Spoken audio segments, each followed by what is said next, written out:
समय के साथ वे सारे समंदर नाप लिए जाएंगे जो अपने आप को गहरा बताने का दावा कर रहे थे। नमस्कार,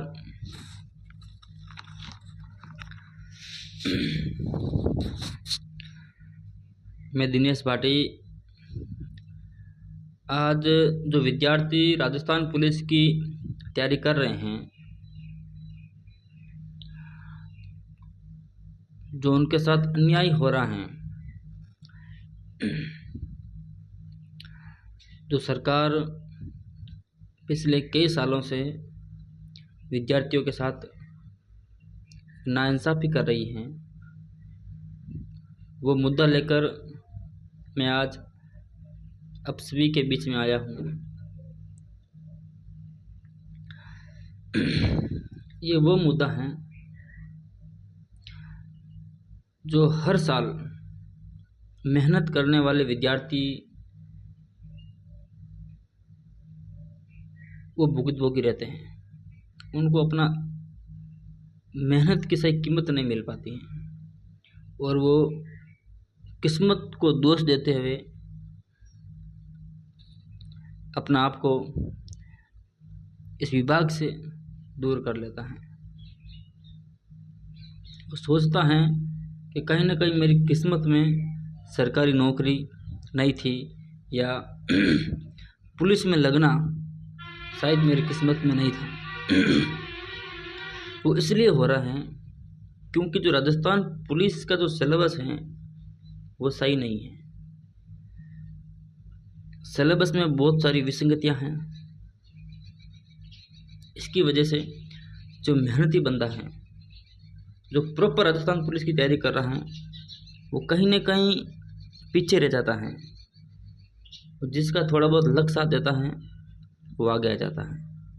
यानी कोई दूसरी भर्ती की तैयारी कर रहा है, वो कहीं ना कहीं इसमें सिलेक्ट हो जाता है।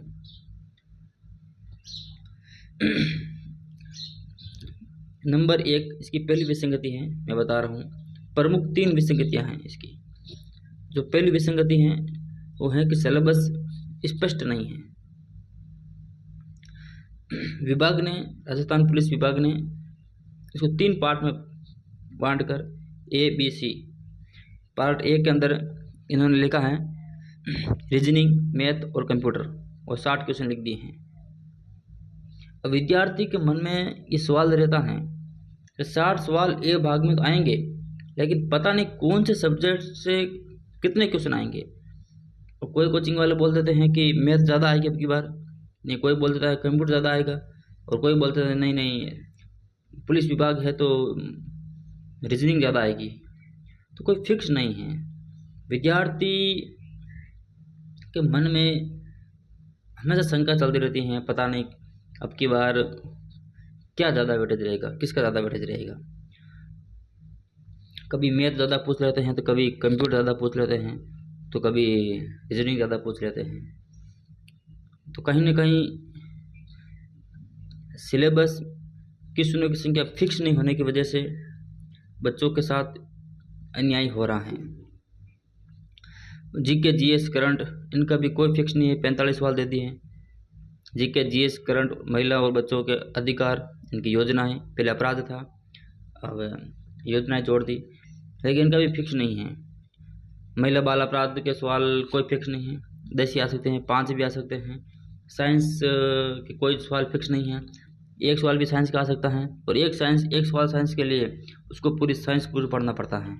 हैं यार, सोचने वाली बात है। एक सवाल आपने दे दिए, उसके लिए उस बच्चे को पूरा साइंस पढ़ा दिया उसने, और कभी कभी पूरा साइंस ही डाल दिए बी पार्ट के अंदर। 20 सवाल पूरे साइंस के डाल दिए। ये सही नहीं हो रहा है।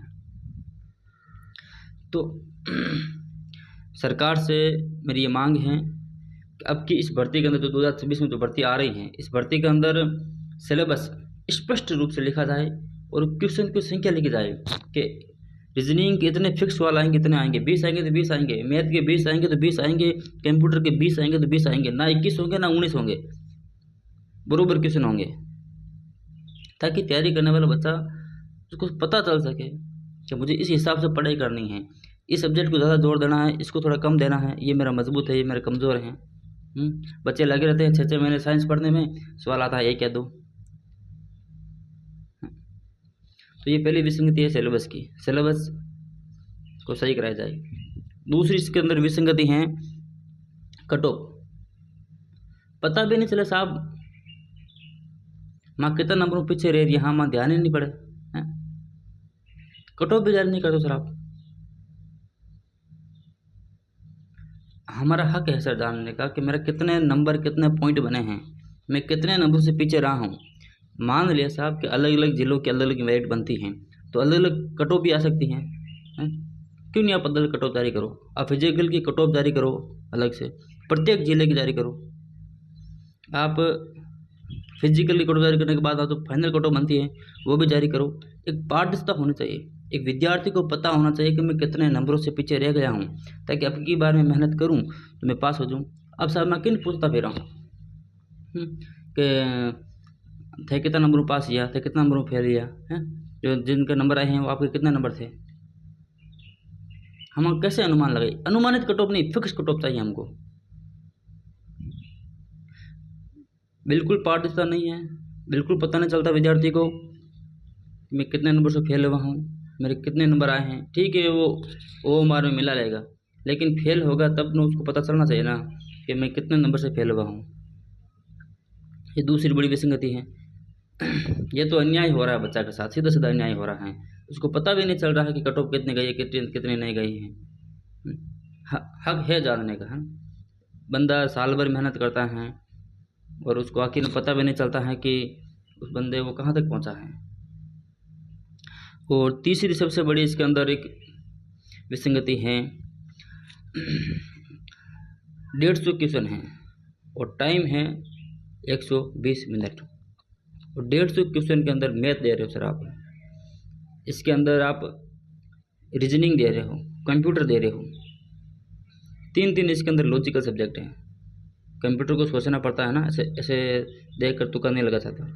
कंप्यूटर को सोचना पड़ता है, मैथ और रीजनिंग को भी सोचना पड़ता है उसको, ये भी लॉजिकल सब्जेक्ट है, इनको मिलाना पड़ता है। तो 3 सब्जेक्ट जहाँ पर लॉजिकल है वहाँ 1 मिनट में एक सवाल होना संभव नहीं है, और टाइम तो थोड़ा सा बढ़ाया जाए। या 150 क्वेश्चन है तो 150 मिनट तो होना ही चाहिए कम से कम। तो ये 3 विसंगतियाँ राजस्थान पुलिस की तैयारी करने वाले विद्यार्थी भुगत रहे हैं।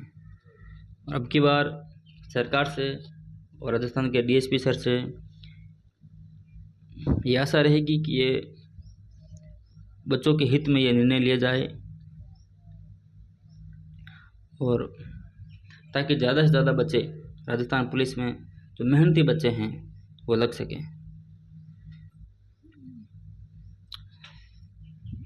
जय हिंद, जय भारत।